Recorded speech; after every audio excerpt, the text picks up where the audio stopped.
అనగనగా ఒక చిన్న పల్లెటూరు గ్రామం ఉంటుంది. ఆ గ్రామంలో ముగ్గురు పిల్లలు ఉండేవారు. ఈమె పేరు శిరీష. శిరీష చాలా మంచి వ్యక్తి. ఈ పిల్లవాడి పేరు అక్షయ్. మరియు ఈ అమ్మాయి పేరేమో పార్వతి.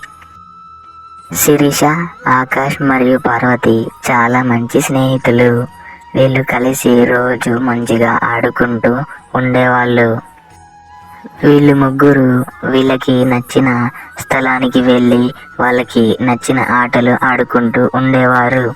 అలాగే వీళ్ళు ముగ్గురు కలిసి ఒక చోట కూర్చొని కథలు చెప్పుకునేవారు. వీళ్ళు ముగ్గురు చెట్టు కింద కూర్చొని మంచిగా వాళ్ళ విషయాలను చెప్పుకుంటూ సంతోషంగా ఉండేవారు. అలాగే ఈ ముగ్గురు పిల్లలు మంచిగా చక్కగా బడికి వెళ్ళేవాళ్ళు.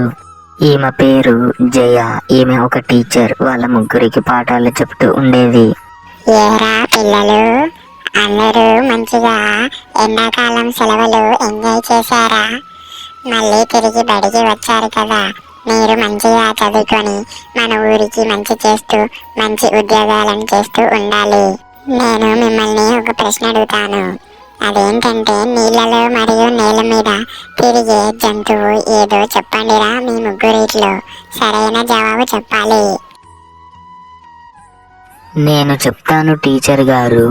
నేల మీద మరియు నీళ్ళలో తిరిగే జంతువు ఏంటంటే బాతు. బాతు నీళ్ళలో తిరుగుతుంది మరియు నేల మీద కూడా నడుస్తుంది. అందుకే ఈ పక్షి రెండిట్లో జీవిస్తూ ఉంటుంది.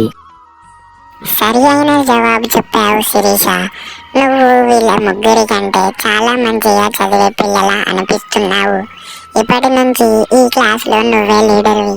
నువ్వు మంచిగా చదువుకొని మంచి ఉద్యోగం చేస్తూ మన ఊరికి మంచి పేరు తెస్తూ ఉండాలి. నువ్వు అలా అవుతావు. నీలో అది ఉంది. పార్వతి, మనం ఎప్పటి నుంచో ఒక పిక్నిక్కి వెళ్దామని అనుకుంటున్నాం కదా. మనము మన టీచర్ని పిక్నిక్కి తీసుకొని వెళ్ళమని అడుగుదాం. కానీ ఆ టీచర్ వద్దంటుంది.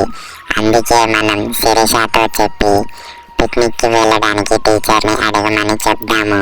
శిరీష అడిగితే టీచర్ గారు తప్పకుండా మనల్ని పిక్నిక్కి తీసుకెళ్తారు. పద శిరీష దగ్గరికి చెప్దాం.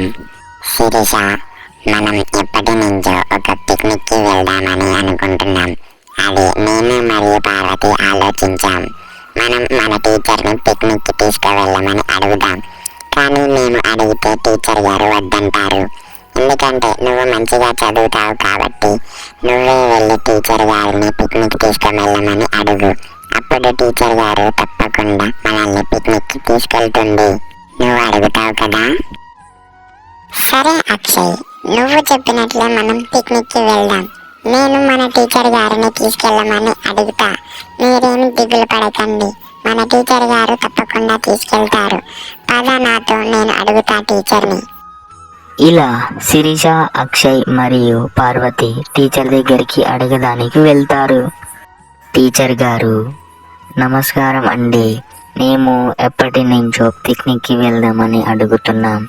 అందుకు మీరు మమ్మల్ని రేపు ఎక్కడైనా మంచి చోటుకి ఒక పిక్నిక్కి తీసుకువెళ్ళండి. మేము అక్కడ మంచిగా ఆడుకుంటాము. దయచేసి మీరు మమ్మల్ని పిక్నిక్కి తీసుకువెళ్ళండి. మేమేమీ అక్కడ అల్లరి చెయ్యము. మీరు పిక్నిక్కి తీసుకువెళ్తారని మేము కోరుకుంటున్నాం. అలాగే శిరీష, నువ్వు చెప్పినట్లుగానే మిమ్మల్ని నేను పిక్నిక్కి తీసుకువెళ్తాను. కానీ మీరు అక్కడ ఏమీ అల్లరి చేయవద్దు. ఎందుకంటే మీరు అల్లరి చేస్తే మళ్ళీ నేను మిమ్మల్ని ఇంటికి తీసుకొని వస్తాను. మీరు అక్కడ అల్లరి చేయకపోతే తీసుకెళ్తాను. సంతోషమేనా? ఇలా శిరీష, అక్షయ్ మరియు పార్వతి వీళ్ళు అనుకున్నట్లుగానే టీచర్ దగ్గరికి వెళ్ళి అడిగారు. ఆ టీచర్ గారు వీళ్ళని మంచిగా పిక్నిక్కి తీసుకొని వెళ్తుంది. అలా వీళ్ళు ఆ పిక్నిక్ దగ్గర మంచిగా వాళ్ళకు నచ్చిన ఆటలు ఆడుకుంటూ అక్కడ ఉన్న పార్కులలో మంచిగా సంతోషంగా తిరుగుతూ వాళ్ళు ఆ రోజుని చాలా మంచిగా గడిపారు. శిరీష చాలా మంచిగా చదివే అమ్మాయి. అందుకే శిరీష వెళ్ళి తన టీచర్ గారిని అడిగింది.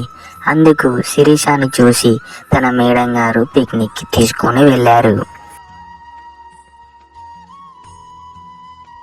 మీకు గనక ఈ వీడియో నచ్చినట్లయితే మన ఛానల్ని సబ్స్క్రైబ్ చేసుకోండి అండ్ అలాగే ఈ వీడియోకి లైక్ కొట్టండి.